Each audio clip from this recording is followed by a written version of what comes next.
Hello and welcome to The External. My name is Tafari Green and I am your host.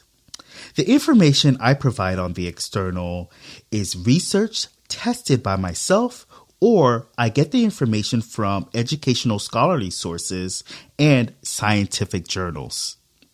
Now, today's topic is about low maintenance plants.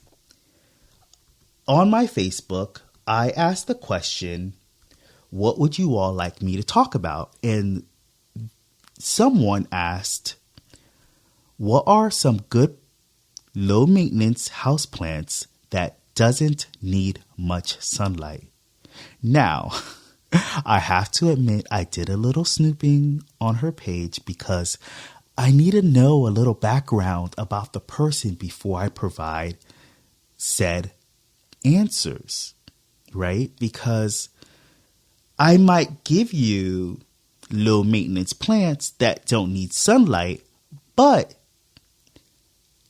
are you available to water this plant all the time, or like look at it all the time to know or remember even when's the last time you watered it? Now, a lot of people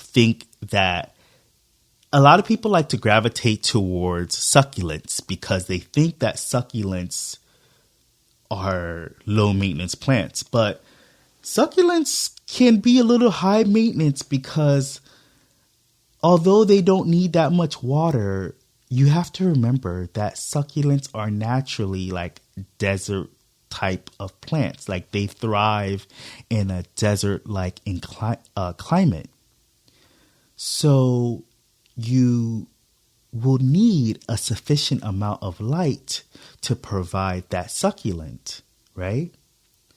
Now, we also have to talk about microclimates because what is your home environment like? Do you live in a well-lit home? Do you have your temperature on 75 or is it on 80? Right?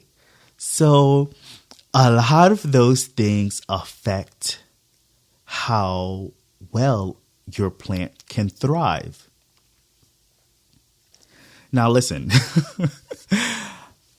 these types of things are very hard questions because I have to know a little bit about the person. Now I looked on her page and I saw that she has small children and she doesn't have any pets, or it doesn't seem like she has any pets, and she's married. So that tells me that she needs low maintenance plants, meaning like they don't care to get watered much. They don't need much, attention. Don't need much sunlight because, there are seasons throughout the year. And if she puts it in, let's say, her kitchen and it's the summer, this plant may burn because maybe she forgot about it and, she bought it, let's say, in the fall. And, so it's been thriving and doing its thing on the kitchen counter or the windowsill. And she hasn't really been paying attention to it besides like, oh man, this plant is doing really great. And she's doing the whole little watering thing and everything like that. And then summer comes and then all of a sudden the plants start to turn a little yellow and she's freaking out because her plant is starting to die. But a person who's not a plant enthusiast or a horticulturalist or, a plant scientist such as myself would know what to do. She wouldn't really know what to do because at least I don't think that she's a gardener. I didn't see much gardening pictures or much flowers on her page.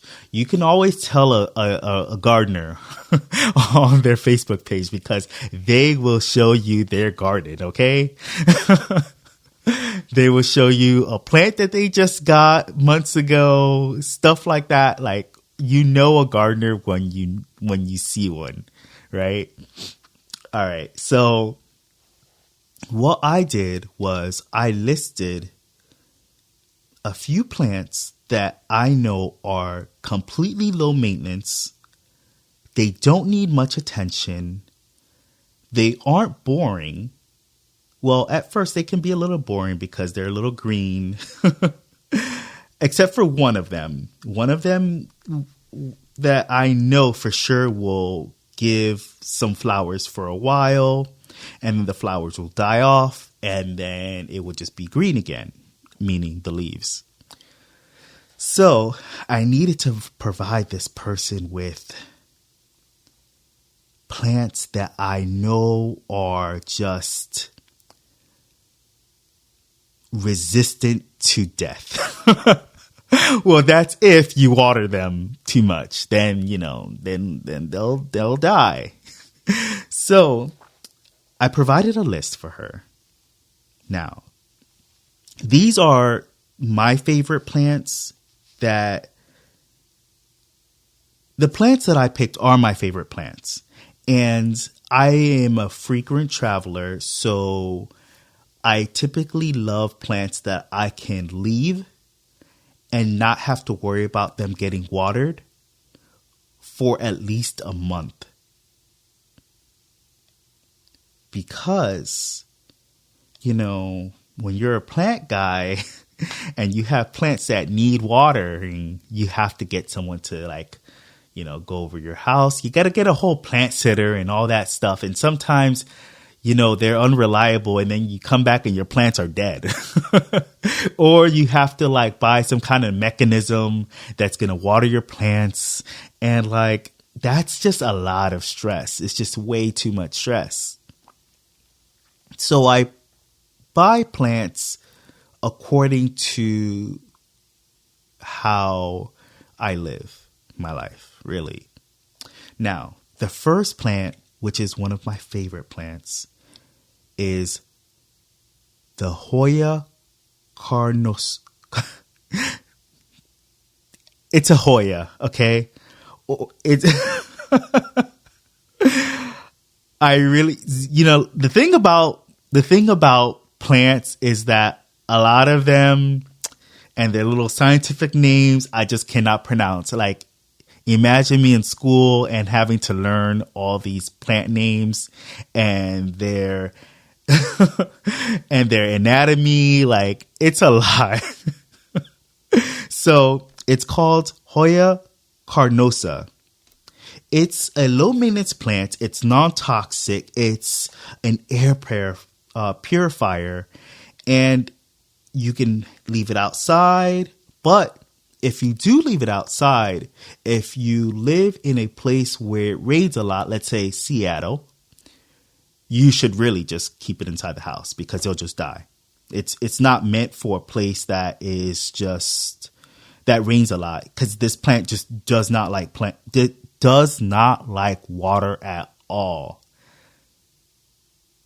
Not at all, but it doesn't like water. It's truly just one of those plants that just doesn't care to be watered too often. Now, I really love this plant because it has a little splash of white or pink on the green leaves.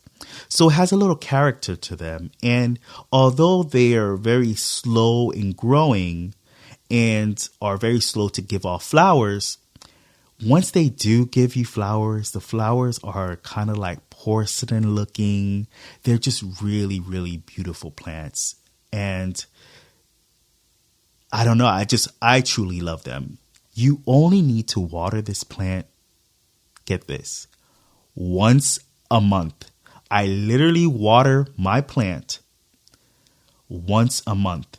And they're easy to propagate because the leaves, you can just pop back in the soil and they'll just grow and give you a whole new Hoya plant.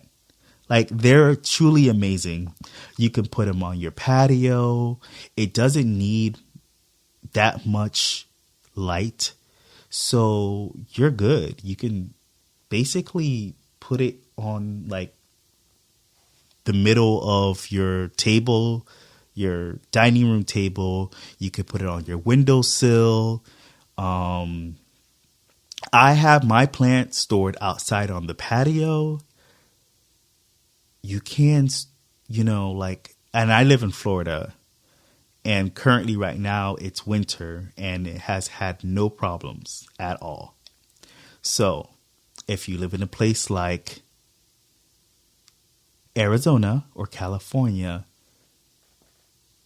where it gets a little hot, I don't think you'll really have a problem as long as you water it. You might have to water it twice a month.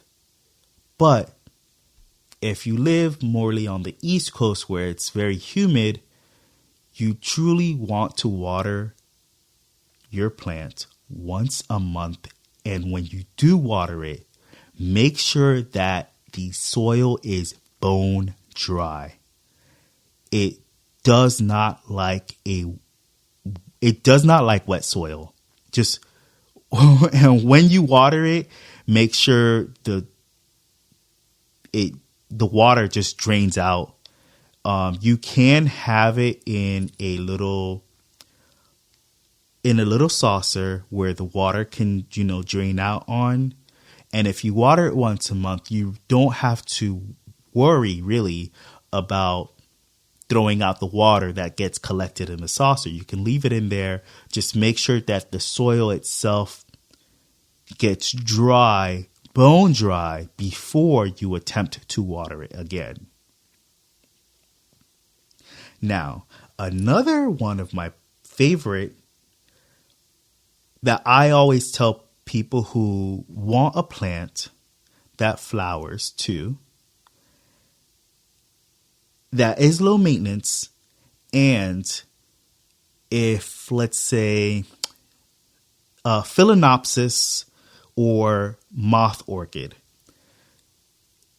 which is, the common name for it, for the one in particular that I'm talking about, is the moth orchids. You can typically always see them in a like Lowe's or Home Depot. They always sell them by they're just very mass produced. So you'll always find one of them. All right. Now, a lot of times their instructions on these orchids will say, put a piece of ice on there and let the ice, do its thing on the roots. But do not do that. You're just stressing out the orchid. Orchids are tropical plants. They do not like the cold. So don't do the whole ice thing. Now, there are some people who swear by this and, it works for them. But I'm telling you, you're stressing your plant. It does not like cold water. So what I always tell people to do, about once a month or twice a month, actually, with Phalaenopsis, I would say about either once a week, twice a month, you should soak it in a pot of water for about an hour. Take it out the pot of water after about an hour. Set your timer. And you can put it on your calendar, like once a month, once a week to water your orchid. Now, what I tell people is soak it in water, in a pot of water, for 1 hour. After the hour, take it out of the pot of water, let it drain on a saucer or whatnot, and you're done. Voila. And it doesn't need much light. If you do put it in a well-lit area, like let's say your windowsill, just make sure that it doesn't get like sunburnt if it has like too much direct light on it. And what I like about Phalaenopsis is that you can see physically on the roots when it needs water. So the roots will start to look a little bit shriveled. And when they look a little bit shriveled, you'll know, oh crap, I need to water this orchid. Now, people who have like a home office or an office, this plant would be great for you. It's your animals won't, bother the Hoya or the Phalaenopsis. If you have pets, they won't mess with it. And if they do, nothing won't happen to them really. Especially the Hoya, I know for sure is non-toxic. So, you're fine. Now, the Ponytail Palm, it's another plant that it looks nice. Like if you have a little office and you want like a little palm tree in your office, it kind of looks like one of those fake plants, that you walk into an office and you see. But they're really nice, and you only need to water it maybe once a month, twice a month. And it doesn't need too much light.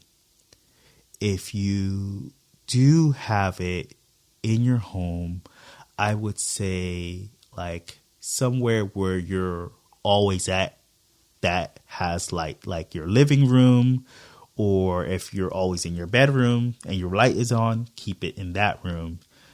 All right. And let's see. Jade Plant is another plant that's a good air purifying plant. And it looks nice. It doesn't need that much water. I would water it twice or 3 times a month. It's also called the money plant. So people buy them because they think that it would bring them good luck with money. I'm not sure. I've never tested that theory. So I can't tell you it's true. And snake plant, or it's also called mother-in-law tongue. These are another type of plants that are low maintenance.